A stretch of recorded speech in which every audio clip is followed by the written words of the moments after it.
Shalom Yasharallah. First and foremost, I'd like to give all praises, honor, and infinite glory to Yahweh, Bahashim, Yahweh Shai, Bahashim, Rakakwadash. Double honors to the elders and to the apostles at Great Millstone. Peace and salutations to you, hopeful Lekakim that are out there laboring, that are pushing this word in truth and in sincerity. This is your brother Amar from the GMS Boise, Idaho camp, coming at you with just a lesson on, how bad these storms are really getting, with different calamities increasing throughout the world. You have experts that are calling, for increased categories, names for how much the increased level has impacted how they measure storms. And this is from RT News. This is a new hurricane category needed for extreme wind. New study. Or this is a study. And I am going to read the article real quick. I'm going to breeze through it and then get you the scriptures. But this is just showing you from Esau's point of view. He's even seen that this world is languishing. And this earth is having the birth pains as well. It's tired of this devil.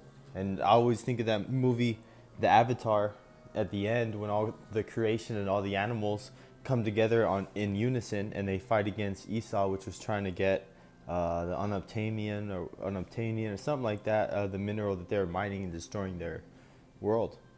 But this is the category 6, what they want to talk about, because after category 5 is what's called the hand of God.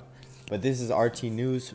It's windy, too windy to even categorize. A new study has suggested that a new category of hurricane, category 6, should be introduced on the grounds that category 5 hurricanes are getting worse. The study, published in the excellently named Proceedings of the National Academy of Sciences, proceeded to classify all hurricanes with wind speeds over 192 miles per hour as category 6, which would include 5 storms worldwide over the past decade. Lead author Michael Weiner thinks the new category is a long time coming. Describing category 6 storms, he said 192 miles per hour is probably faster than most Ferraris, which is a weird thing to say, but okay. There haven't been any in the Atlantic or the Gulf of Mexico yet, he continued, but they have conditions conducive to a category 6.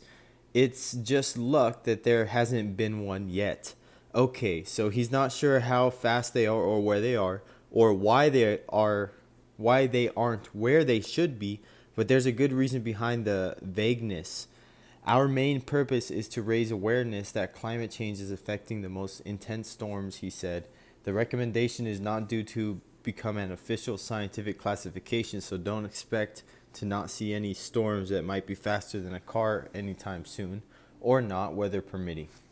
So, this is just them talking about the fact that they need different categories. And this is just another way that the Lord is going to bring judgment.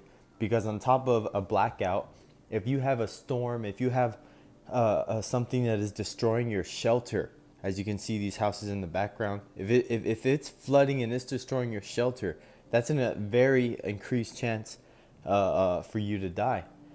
And the scriptures I have with this is Nahum 1, and I'm going to start at the top, but the points are past that. But, the burden of Nineveh, the book of the vision of Nahum, the Elkoshite. Verse 2, the power is jealous, and the Lord Yahweh Bashim Yahushai revengeth. The Lord Yahweh revengeth and is furious.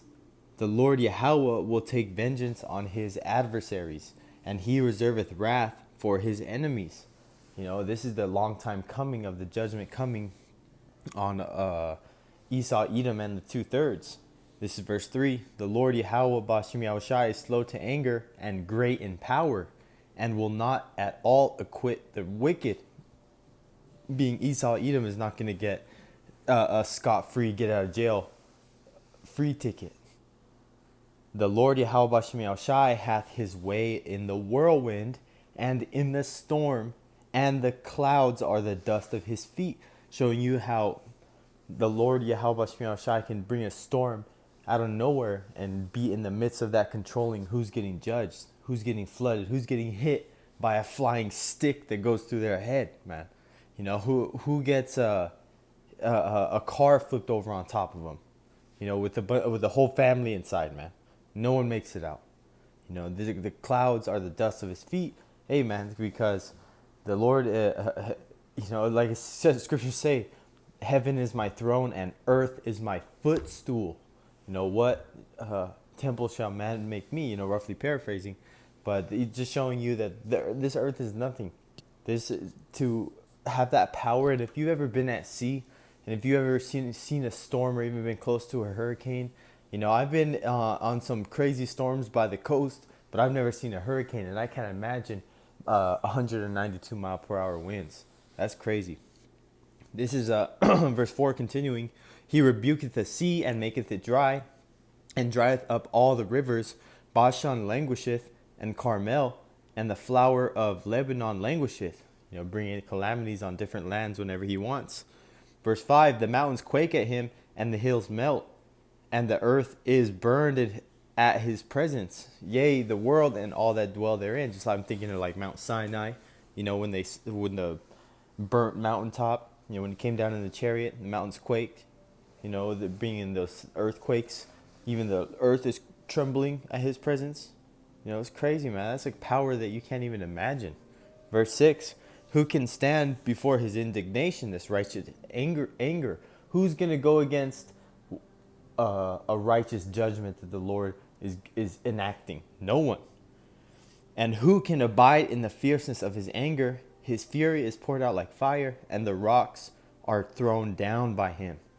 The Lord, Yahweh Bashim Yahushai, is good, a stronghold in the day of trouble, and he knoweth them that trust in him.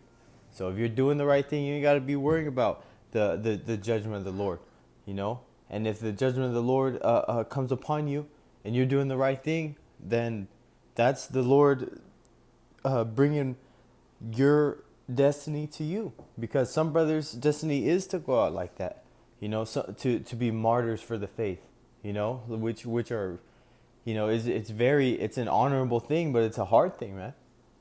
Definitely coming into the truth, and you have to go into a FEMA camp and, you know, get your head cut off, and that takes a strong spirit. You know, it's going to be reserved for the strongest. You know, Lord willing that, you know, the majority of brothers which are going to make it out, you know. But either way, you know, the Lord knoweth them that trust in him, because the Lord is going to make a way. So either way, you know, the stronghold is going to be that name to call upon Yahweh Bashim Yahushai, the faith, and, you know, knowing that the Lord is going to take care of you in these last days, man. Especially if you're doing the right thing, you know, saving up your a spiritual bank account to be able to cash out on, knowing that you did everything you could in the grace period to prepare for the day when everyone was just lollygagging. Like today's a Super Bowl. You know, I didn't want to leave my house. I was doing my errands during the day because it was nice. There was no traffic. But after that, man, people just drunk driving, you know, leaving these parties and shit, these revelings. Hey, man, it's best to just stay at home. But hey, Lord willing, this lesson was edifying to the elect. Till next time, shalom.